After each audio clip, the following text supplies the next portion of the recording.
ട്രംപിനെ വീണ്ടും വെല്ലുവിളിച്ച ഇറാൻ. ഗാസയിൽ നിന്നും പാലസ്തീനികളെ കുടിയൊഴിപ്പിക്കണമെന്ന അമേരിക്കൻ പ്രസിഡന്റ് ഡൊണാൾഡ് ട്രംപിൻ്റെ നിലപാടിനെ പരസ്യമായി വെല്ലുവിളിക്കുകയാണ് ഇറാൻ. ഗാസയിൽ നിന്ന് പാലസ്തീനികളെയല്ല, ഇസ്രായേലിനെ ഒന്നടങ്കമാണ് മാറ്റേണ്ടതെന്ന് ഇപ്പോൾ ഇറാൻ്റെ പരമോന്നത നേതാവ് ആയത്തുള്ള അലി ഖമേനി വ്യക്തമാക്കിയിരിക്കുന്നു. അമേരിക്കയ്ക്കെതിരെ ട്രംപ് അധികാരമേറ്റ ശേഷം നിരന്തരമായി പ്രകോപനം സൃഷ്ടിക്കുന്ന ഇറാൻ്റെ ഏറ്റവും ഒടുവിലത്തെ പ്രകോപനമാണ് ഇപ്പോൾ പുറത്തു വന്നിരിക്കുന്നത്. ട്രംപിനെ പരസ്യമായി ഒരിക്കൽ കൂടി വെല്ലുവിളിക്കുകയാണ് ഇറാൻ എന്ന കാര്യമാണിപ്പോൾ പുറത്തു വന്നിരിക്കുന്നത്.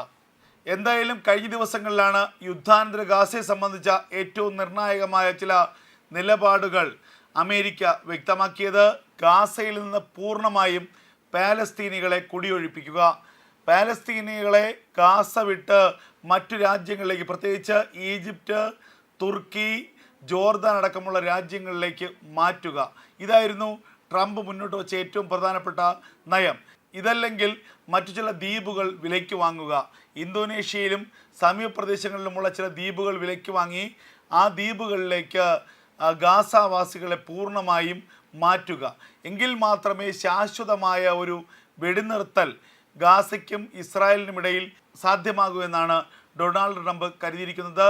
ഇതിൻ്റെ അടിസ്ഥാനത്തിലുള്ള നടപടികളുമായി ട്രംപ് മുന്നോട്ട് പോകുന്നതിനിടയിലാണ് ഇപ്പോൾ പുതിയ പ്രതിസന്ധി ഉടലെടുത്തിരിക്കുന്നത്.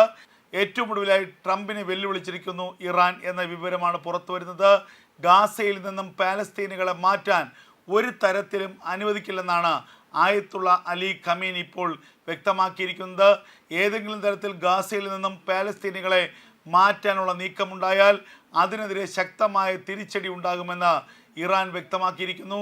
ഇറാൻ്റെ സായുധ സൈന്യം അതിനെതിരെ ശക്തമായ നിലപാട് സ്വീകരിക്കുമെന്നുള്ള വിവരമാണ് ഇപ്പോൾ പുറത്തു വരുന്നത്. എന്തായാലും ഇറാനെതിരെ സൈനിക നടപടിക്ക് ഇസ്രായേൽ ഒരുങ്ങുന്നു എന്നുള്ള വാർത്തകൾ നേരത്തെ പുറത്തു വന്നിരുന്നു. ഇറാൻ്റെ ആണവ കേന്ദ്രങ്ങളിലേക്ക് ആക്രമണത്തിന് അമേരിക്ക തയ്യാറെടുക്കുന്നു എന്നുള്ള വാർത്തകൾ നേരത്തെ പുറത്തു വന്നിരുന്നു. ഇതിന് പിന്നാലെയാണ് ഇപ്പോൾ ഏറ്റവും പുതിയ ഒരു നിലപാട് ഇറാൻ്റെ ഭാഗത്തു നിന്ന് പുറത്തു വന്നിരിക്കുന്നത്. അമേരിക്കയുടെ നിലപാടിനെ പൂർണ്ണമായും തള്ളിക്കൊണ്ടുള്ള ഒരു ശക്തമായ നിലപാട് തന്നെയാണ് ഇറാൻ സ്വീകരിച്ചിരിക്കുന്നത്. ഗാസയിലെ പാലസ്തീനികളെ ഗാസയിൽ നിന്ന് പുറത്താക്കാനുള്ള അമേരിക്കയുടെ നീക്കങ്ങളെ ശക്തമായി എതിർക്കുമെന്ന് ഇറാൻ വ്യക്തമാക്കിയിരിക്കുന്നു. ഏതെങ്കിലും തരത്തിൽ ഗാസാവാസികളെ അവിടെ നിന്ന് പുറത്താക്കാനുള്ള നീക്കങ്ങളുണ്ടായാൽ അതിനെതിരെ ശക്തമായ തിരിച്ചടി ഉണ്ടാകുമെന്നുള്ള വലിയ വലിയ മുന്നറിയിപ്പാണ് ഇപ്പോൾ ഇറാൻ നൽകിയിരിക്കുന്നത്. ആയത്തുള്ള അലി ഖമേനി ട്രംപിനെ വെല്ലുവിളിച്ചിരിക്കുന്നു. ഇനി അമേരിക്കയുടെ ഇക്കാര്യത്തിലെ തിരിച്ചടി അല്ലെങ്കിൽ ഇക്കാര്യത്തിൽ പ്രതികരണം എങ്ങനെയായിരിക്കും എന്നുള്ളതാണ് കാത്തിരുന്ന് കാണേണ്ടത്.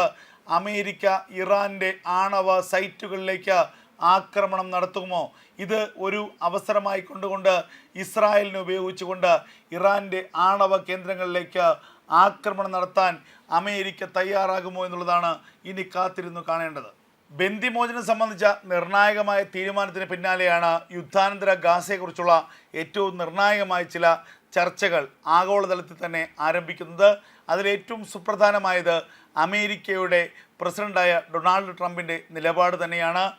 ഗാസയിൽ നിന്നും പൂർണ്ണമായും പാലസ്തീനികളെ മാറ്റുക, എങ്കിൽ മാത്രമേ ഇസ്രായേൽ ആഗ്രഹിക്കുന്ന ഒരു സമാധാനം അതിർത്തിയിൽ ഉണ്ടാകുമെന്ന് ട്രംപ് കരുതുന്നുണ്ട്. അതുകൊണ്ട് തന്നെ ആദ്യഘട്ടത്തിൽ ഇന്തോനേഷ്യയിൽ നിന്ന് വിലയ്ക്ക് വാങ്ങിയ ഒരു ദ്വീപിലേക്ക് ഗാസാവാസികളെ മാറ്റാനായിരുന്നു അമേരിക്കയുടെ താല്പര്യം. അതിന് പിന്നാലെ ഈജിപ്റ്റ്, തുർക്കി അടക്കമുള്ള രാജ്യങ്ങളിലേക്ക്, ജോർദാൻ അടക്കമുള്ള രാജ്യങ്ങളിലേക്ക് ഗാസാവാസികളെ മാറ്റുക, പാലസ്തീനുകളെ മാറ്റുക എന്നൊരു നിർദ്ദേശം അമേരിക്ക മുന്നോട്ട് വച്ചു.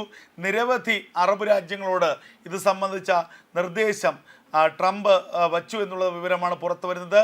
അങ്ങനെ ഗാസയിൽ നിന്ന് പൂർണ്ണമായും പാലസ്തീനികളെ ഉന്മൂലനം ചെയ്തുകൊണ്ട് ഗാസ അതിർത്തിയിൽ ശാശ്വതമായൊരു ശാന്തത കൊണ്ടുവരാനാണ് ഇപ്പോൾ ട്രംപ് ആഗ്രഹിക്കുന്നത്.